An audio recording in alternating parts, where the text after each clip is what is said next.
I want to welcome you back. I am Dionne Woods. I am the host here at Paint Talks and also the founder for the Turquoise Iris Journal. I created this podcast 3.5 years ago as a way to support the Turquoise Iris Journal. So let's just say the podcast and the magazine are sisters. So my favorite thing to do is to bring on my guests who have been featured inside the magazine. And today's guest, Renee Smith. How are you, my friend? I'm good. You look so beautiful. You've got dragonflies across your neck and behind you, and probably, if I'm guessing, on your coffee mug. I knew it. I'm going to ask you, I'm curious about the significance of that. Before we go any further, though, this is Renee Smith. She's with Rainy Day Vintage. She is a curator for the Turquoise Iris Journal, and she is a lover of all things creative. She's a mom of 7, grandchildren of like 102. No, totally teasing. Oh. So close, right? She's also a dear friend, and I have the pleasure of being able to work with her on the Team Journal, doing retreats with her and coaching with her. And I've really had the honor of watching her press into the development of her creativity and lean into different aspects and areas. So not only does she create for herself, but she creates for clients, customers, and she also teaches, which is another passion of mine and a thing that we have in common. So Renee, before we go any farther, introduce yourself. Where are you? And a little bit about yourself. I am Renee Smith, and like you said, the owner artist of Rainy Day Vintage. You kind of summed it all up. I love teaching. I love helping people discover joy that is unconditional and has no contingencies. I art color. I love having people come to my studio and discover that they can be creative. I do furniture. I do canvas art. I do. This is the other thing that I like doing is creating these joy ornaments. I have one of those in navy. I have your blue and your red one that I bought last year, and I have not seen this green. This is a new design that you have going on. The green's beautiful. I have a lot of new ones that I'm working on right now for a gallery event that I have coming up, and I'm making kits for them, and they use vintage postcards on them to create them. They're really, really fun. So that's another way that I like to just help people bring joy into their lives. So Absolutely. And what's the price point on those, Renee? Because it's each one of these is $18. The kits, when I get those together, they will be $30, but you'll have 2 complete ornament kits inside it, so you'll be able to create 2 of these. So what a special thing to do with a friend or a family member or grandkids to make ornaments together. But I think the $18 means that that's really low. So as a mentor and business coach, I'm like, you could raise that price. But I love them. So Renee loves to welcome people into her home and host workshops. She does mixed media. She does furniture. She's also got some really fun workshops and even maybe a retreat coming up here. Working through that. So make sure you're following her at Rainy Day Vintage on Facebook and Instagram. And you can scroll down here, you guys, and you can see all of Renee's information as well. So I mentioned in the beginning that I bring on guests to this podcast who have been featured inside the Turquoise Iris Journal. So as of now, Renee, you've written for 4 journals? 4 journals and been featured in 2 others early on. Yeah. Wow, that feels nice as to be a featured author published. How does that feel? Really? How does that feel? To use a word that I heard someone else say, surreal. Writing was a dream that I had when I was young. We've talked about this before. And I had kind of given up on it. And God has a way of bringing things back around. And I'm not going to cry. Reigniting those dreams, and his timing is always perfect. And so this is an amazing opportunity. It's an honor to be a part of such a beautiful art volume of there's so much in there. It's not just people talking about their stories. There's like art, there's inspiration, there's so much beauty and so much life inside those Yeah. pages. An honor to be a part of it. I agree with you. It's weird because even though my name's on it, I'm always honored to be a part of it as well because it's an association with so many other creative people that I just find the value of that. Because, yes, I could have done a magazine all about the things I do, but seriously, how bleh, in my mind, I'm like, bleh. I mean, so there's so many ways to connect on a level. So, we do things like this, we do lives, we do in-person events, but having a printed magazine, my goal is for this journal, for it to be something that sits on people's shelves and they hang on to those for years and years. They move a house, they pack their journal, they bring with it. But I'll tell you why it's different. So for those of you listening who may not have ever picked up one of our journals, this is not a magazine that you pick up at the drugstore. This is a specialty book that highlights heart Yes. and creativity. And so when I have a box of journals delivered to my door every single quarter, I get emotional every time I flip through it because I read articles like Renee's and Patty's and Kimberly's, and I go through some of our featured contributors as well. And I know how much time was invested to get the story. I know how much time was invested to get the right photographs.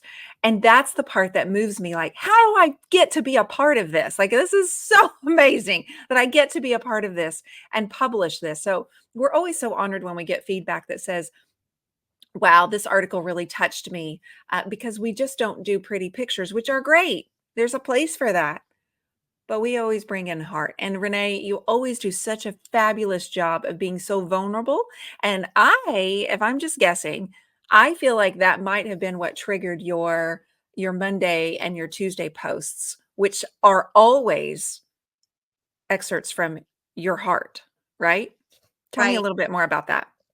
Um, yeah, I think that all goes hand in hand.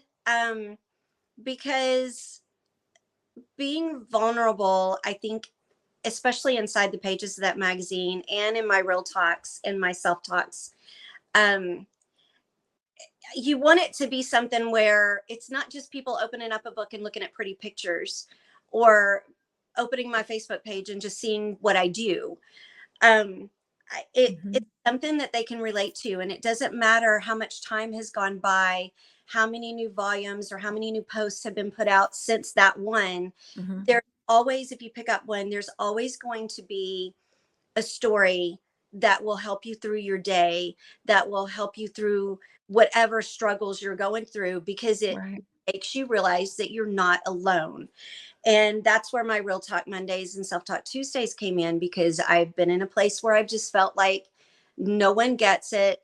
I'm having to go through everything by myself. Mhm, Uh, No one wants to know how I feel, so you have to keep it hidden.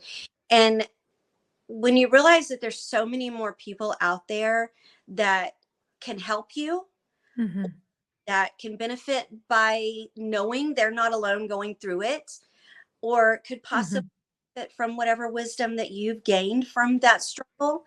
That's all of it, kind of goes hand in hand, and it kind of prompted all of those things. So I love that you just said, Renee, the wisdom that you have, meaning you believe now that you have wisdom to share with others. Did you hear you say that?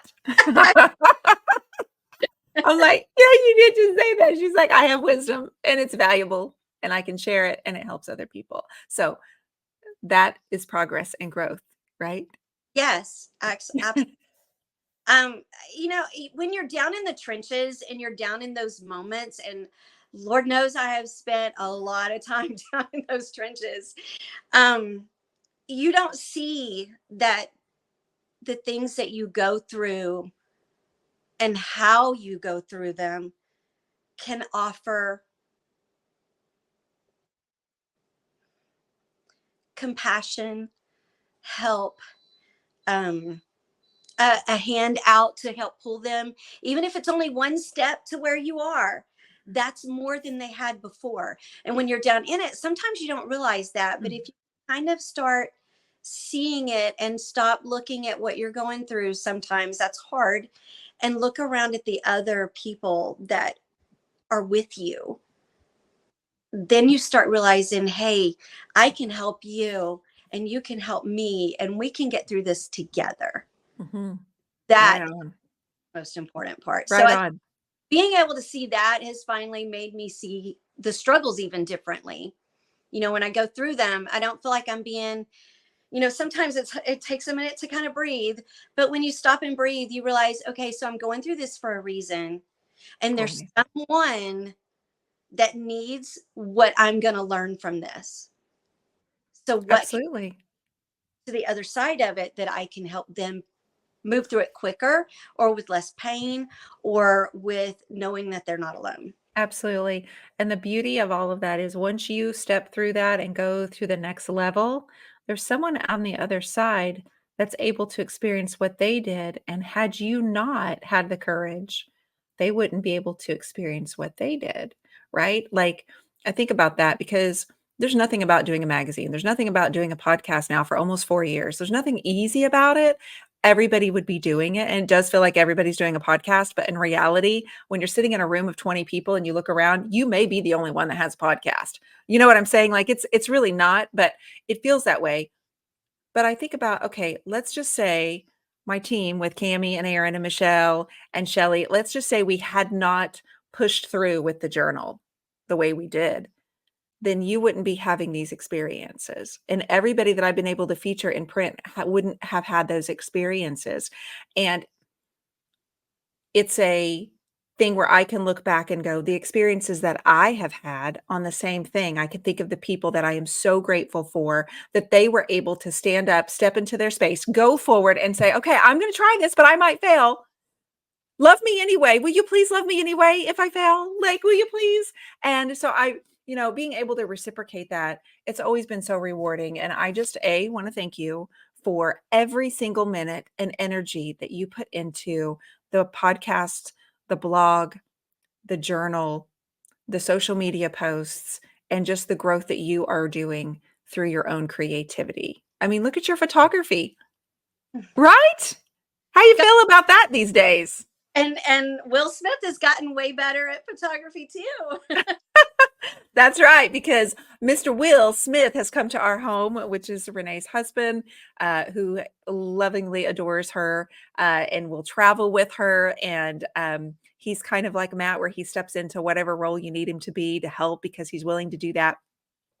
He's been helping with some of those photos, and I think some of them now going in the summer journal will be Will's photography. I think all of them are his. Is things he took. I'm so proud of him. Good job, Will. He even came to a video class and sat there and asked questions like, what am I supposed to do? And, we like put him in, like, stand here, hold the phone here, and move this way. I mean, we break it down. We break it down to the very basics because if you don't know, you don't know. How Yeah. would you know? All you have to have is a desire, and we got the rest. We'll figure it out. We'll teach you together. So, anyway, it's wonderful. We've got the summer volume coming out in just a few weeks. And actually, as this publishes, we're really close to our summer volume. The focus word is engage. Don't tell me the story, but give me a little bit of a piece of what we can expect from you in the summer volume, Renee. Um, in the summer volume, you are going to read about how an artist learns to engage with her. Is that enough? But it's not told from my point of view. Which should be a little interesting. Uh, I was talking about how that's another thing that makes my heart so excited. When I open up the journal, I'm able to know the back end of every single article. So, for example, when you look at the cover of our summer volume, you have no idea that one photo took 340 photos to get the one that we chose. Okay, we set up for an hour. I took photos for an hour. We cleaned up for an hour, and we just needed the one photo. But you start to learn that, right? You understand that there's so much time. And so when one person purchases it or looks through there and says, wow, I really like that, we're just like, yes. But moving on, something else that you're really passionate about is growing your depth of your own canvas. Like you've gotten larger, you've been experimenting with new techniques and new products. Tell me a little bit about why you're doing that and what's led you to your latest series, which is a textured art series, really unlike anything you've done. Yeah, my new series is based on creation, and it's called On the Third Day. And so I have like 6 or 7 paintings that go with that.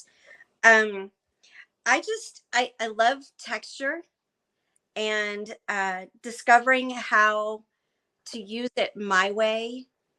Um, I think that's the hardest thing as an artist, Mm-hmm. because you you do things and you see people do them and you try to copy them, and when it doesn't turn out exactly how they did it, you feel like you failed. And the secret is to keep going, because there's something in what you learned from them and what you created on your own that if you start working with those things, you discover something that's all yours. And I do my art pretty much intuitively. So I have canvases around here that I've done this with. I'll show you one that's finished, not one that's Sure. not. Sure. Where, I get the texture on and I get started and I'm like, oh my gosh, that is like incredibly ugly. What am I thinking? And then I just have to keep You that. do. You have to. You have to play. How are you going to know? I mean, people think that once you're an artist who sells their work, you're just supposed to know all the things. But the way that you grow it, you have to make mistakes, or not, it's not even mistakes, it's just the process. Yeah. And the Yeah. other thing that I've had to accept, and what sometimes can be hard, is when you say, oh, can you paint me, that painting, I know you sold it, but can you paint me that one? I can't. I can't recreate the same one. I can do you a print, but I can't recreate the same one because it's all intuitive. And this is one of my textures. It's so beautiful. How, using palette knives and putting the textures in. Um, there's a Yeah, little beautiful. bit. This is one of them called on the, one of the on the third day series. On the third day, and tell me about that frame. Is that one that Will put together for you? One that Will made. Yes, he is Mhm. doing all my floating frames for me. There's one on this one back here. Um, I told him what I needed, and he was like, let me see what I can do. And a couple hours later he comes in with some frames and I'm like, oh man. So, but this is one of the textured ones that I'm working on now that's in progress. And Mhm. you see the difference, when you start putting them on, and it's like, oh, this is not going well. But the more you work, the better it gets. So that's kind of been my passion lately, is just getting a palette knife, scooping up about 5 or 6 colors on the palette knife, acrylics, and just kind of working them in and seeing what happens from there. I love it. So those of you that are not watching this on YouTube, you're actually listening to it on Spotify or somewhere like that. Make sure you check out Rainy Day Vintage on Facebook and Instagram, and also on her website, for you to see exactly what we're talking about. So hopefully we enticed you enough that you're going to want to go look. But they're extremely beautiful, and there's so much heart behind them. And I'm enjoyed seeing this kind of evolution, if I may, of your artwork, because when we very first met, you were doing furniture, but that was it, right?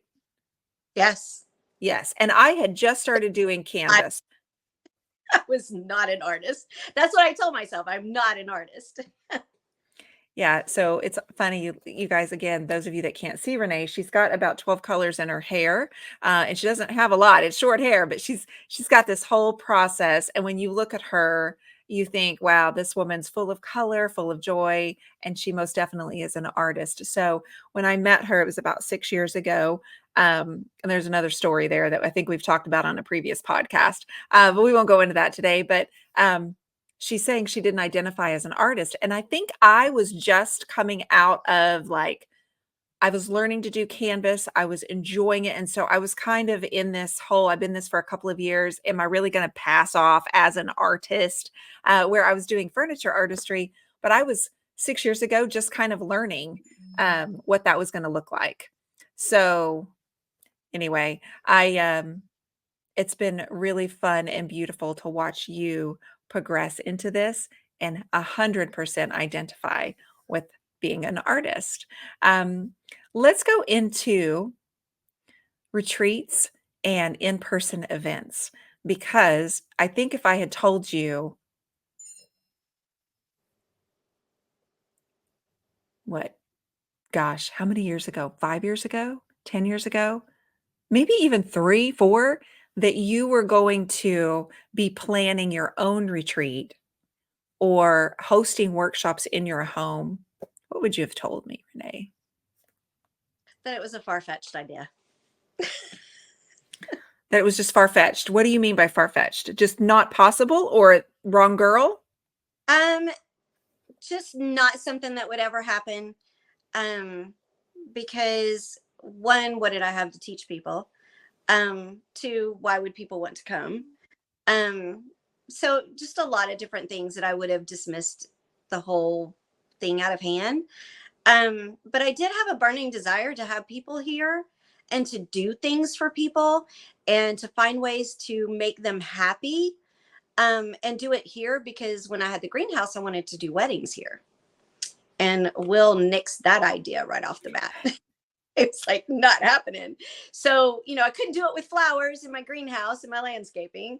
And so, doing this art over the last few years, it has been like this dream that's been building in the back of my head, which I've started doing workshops here, in-person workshops, which I absolutely love. The one-on-one, the in-person, the connection.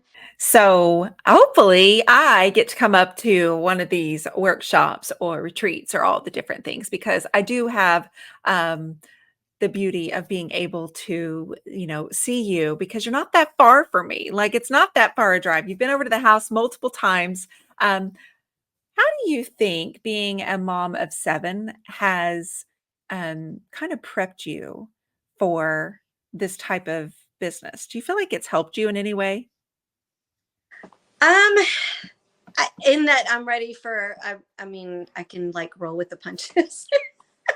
That's what I'm saying. I mean, you're working with strangers. Not only do they come into your home, but you're even online. Just kind of doing live videos, and sometimes you have a mess around. We just, as artists, we have a mess around, right? And you just kind of have to embrace that and understand it's all part of the process. But I love the quote, I guess, or mantra that your kids say or your family says about your home. Can you share that with us?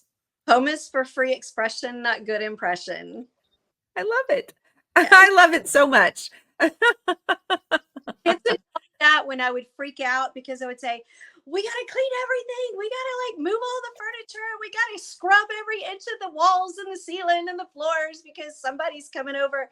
And the kids would like, my daughter, my oldest daughter, she's the one that started this. She was like, Mom, home is for free expression, not good impression. And we were actually talking about that yesterday. And she's like, I remember you got so mad when I would say that. Having 7 kids, and you have to be ready for anything, and you have to roll with everything because the unexpected happens. Nothing is ever perfect. So you lose that expectation, and that limitation of perfection, when you have that many kids. And Yeah. now having all here and then out and then here and they're here again, and having this many people here, um, I always got used to having, yeah, I had 7 kids, but there were usually 18 other kids in my house too. Exactly. Opening my home and my studio to workshops or retreats and having, you know, people just come in and make a mess on the floor because they're spilling paint and painting. And just being free to express themselves artistically in this environment. Mhm. I think my daughter and my kids, they all prepared me for that kind of thing and taught me to love it and embrace it and want to share it and open it up to everyone else. No, absolutely. And I feel like I've seen enough of your family and know enough about them. A lot of your children and grandchildren have also adopted this creative outlet, right? Like it's a huge thing that your family really nurtures, right? As a whole. Yeah, yeah. My daughters, long before I decided I was an artist, my daughters are like amazing at art. I mean, they can draw draw, they can paint, they can, I mean, they're just incredible. And my oldest daughter is in a creative business with my sister, Holiday Rhapsody. She creates angels, and I never thought she would be sewing, but she's creating her own, dresses and things for these. Mhm. And my oldest granddaughter is about to get out a sewing machine and learn to sew because she wants to create her own costumes and things. Yeah, I've been surrounded by it, and it's funny how you can be surrounded by it and immersed in it and not feel like you're a part of it. Mhm. But I've accepted that, hey, I can do this too in my own way. So Let's just say that you have, of course, you know me, I don't give you questions ahead of time. So everybody allow for Renee to think about this. But if you met yourself 10 years ago and you had lunch with yourself, what would you want yourself to know at that stage 10 years ago? What would you really want yourself to know? Hey, what do you think you would say to yourself, or advice that you would give, or warning that you would give, or um, what type of love would you be giving yourself 10 years ago, Renee? oh, that's a deep one, Dionne. Well, we know each other really well. So I'm like, what have I never asked this woman before? But you can trust in knowing that Renee is very real and authentic. And we want this podcast to be something that whoever needs to hear what Renee has to say can listen and take that with them throughout their day and throughout their weekend.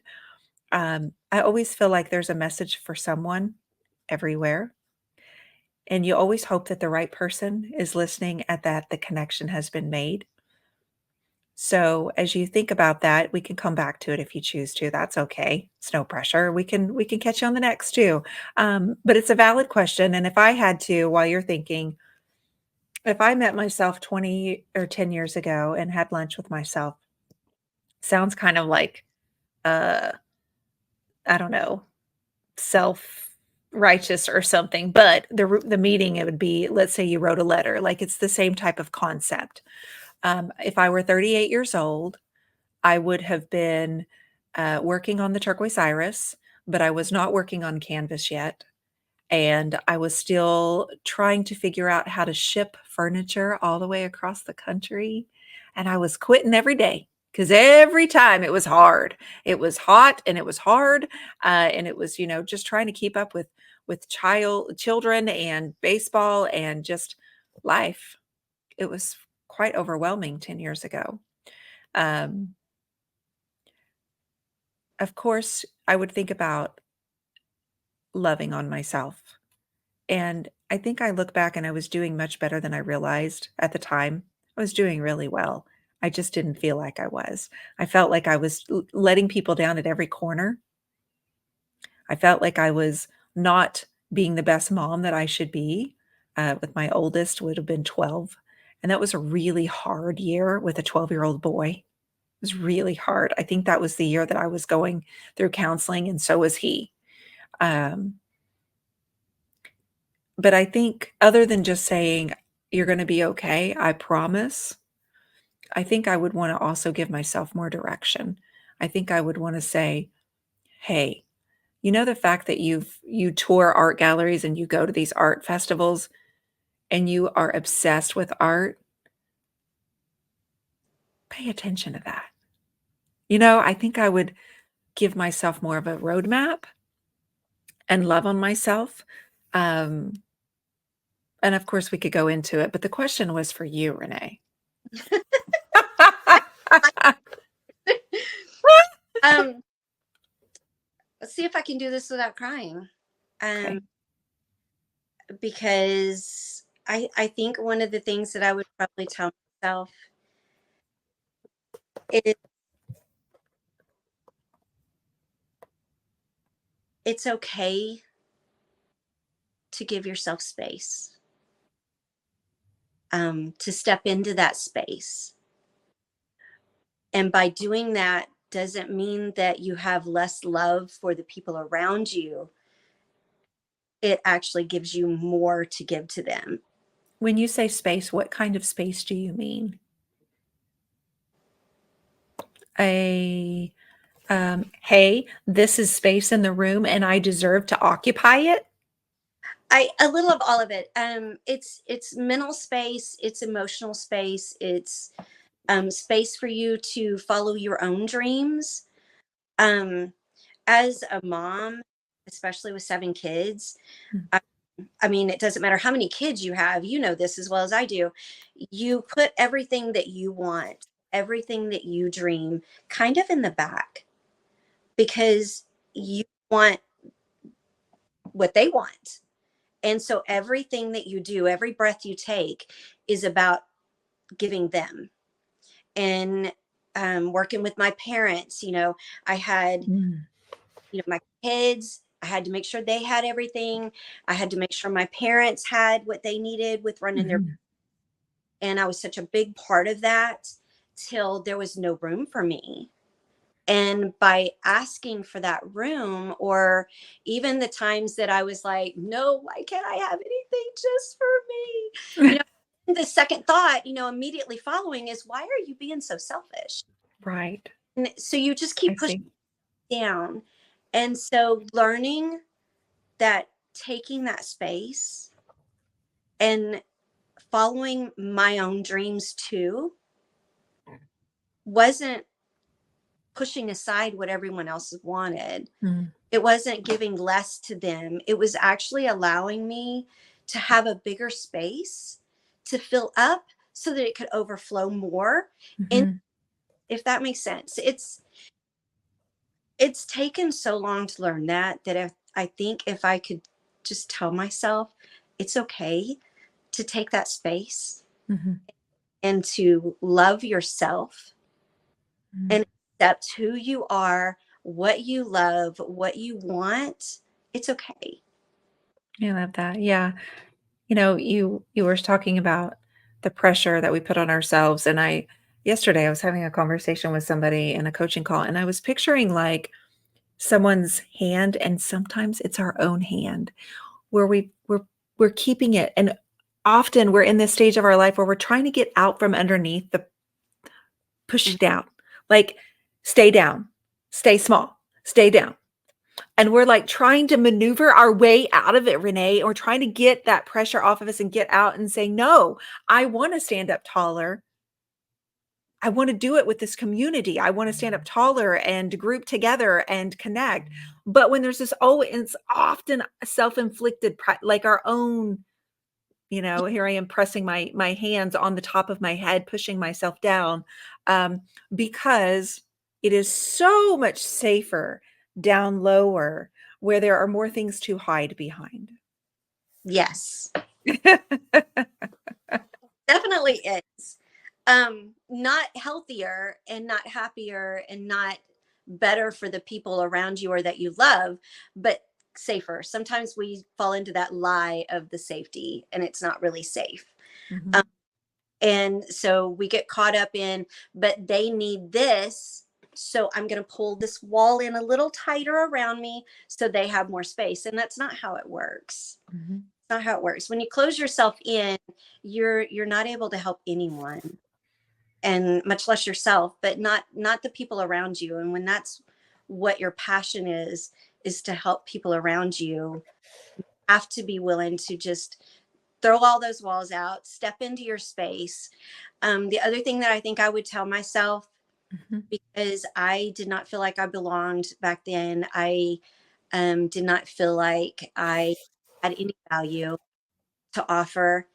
And I think I would tell someone, myself, that someone needs what you have.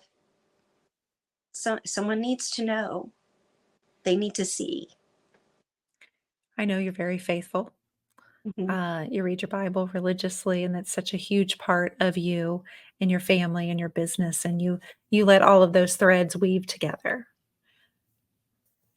So knowing that about you, stepping into that, there's no way to believe the way that you do without having a God-centered life, correct? Right. That's right.